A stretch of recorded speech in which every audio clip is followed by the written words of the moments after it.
Argentina levantó una nueva Copa del Mundo, sumó su tercera estrella y Messi se coronó como el mejor jugador de todos los tiempos.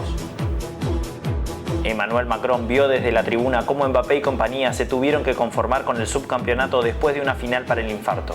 El presidente francés incluso les dio una charla motivacional post partido a sus jugadores. Mettez demain on est parti à l'assaut, parce que c'est comme ça qu'on les gagne. C'est comme ça qu'on les gagne. En tout cas, moi, je suis fier de vous. Vive la République et vive la France. Pero el Mundial de Qatar regaló al mundo mucho más que goles, emociones y estadios futuristas. Más allá de lo deportivo, abusos, discriminación y manejos financieros turbios comprometen a dirigentes políticos cataríes y europeos.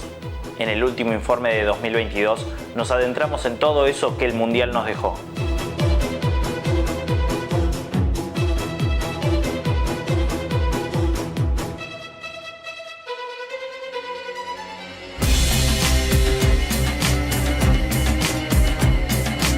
Los días previos a la gran final, a pocos kilómetros de Doha, del otro lado del Golfo Pérsico, el caso del futbolista iraní Amir Nasser se convirtió en una tendencia global. Diferentes portales informativos en todo el mundo dieron a conocer la noticia de que había sido condenado a muerte por apoyar las protestas contra el régimen de su país. Decenas de personajes públicos llevaron adelante diferentes campañas pidiendo por la liberación del futbolista y cuestionaron duramente al régimen iraní por su accionar. Sin embargo, la justicia de Teherán sostiene que todavía no existe una condena firme contra el deportista, al que acusa de estar implicado en la muerte de 3 agentes de seguridad durante los disturbios del 25 de noviembre en Irán.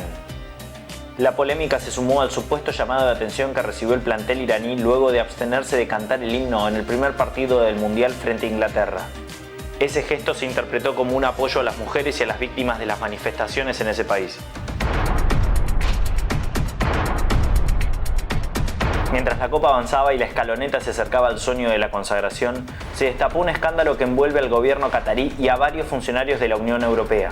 El 9 de diciembre, una semana antes de la final del Mundial, la policía belga inició una serie de operativos en Bruselas. Su objetivo fue desmantelar una trama de sobornos y una red de tráfico de influencias que llegaba desde Qatar a la cumbre del Europarlamento. Entre los 5 detenidos está la vicepresidenta del Parlamento Europeo, la dirigente socialista griega Eva Kaili.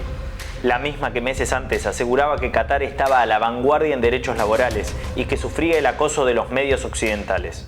Además de Kaili, cayeron varios dirigentes italianos, todos acusados de ser beneficiarios de grandes sumas de dinero y regalos a cambio de lavar la imagen del Emirato y moderar las críticas al país. La criminalización de la diversidad sexual y los castigos penales contra la homosexualidad fueron temas bastante recurrentes en la agenda mundialista. A pesar de que no existen registros oficiales sobre detenidos o personas que hayan sido condenadas durante el Mundial, la censura fue total. La bandera del colectivo LGBT no pudo flamear en ninguno de los estadios ni en las calles de Qatar. Incluso seleccionados como el alemán o el danés que amenazaron con lucir el brazalete One Love desistieron de la medida por temor a ser sancionados por la FIFA.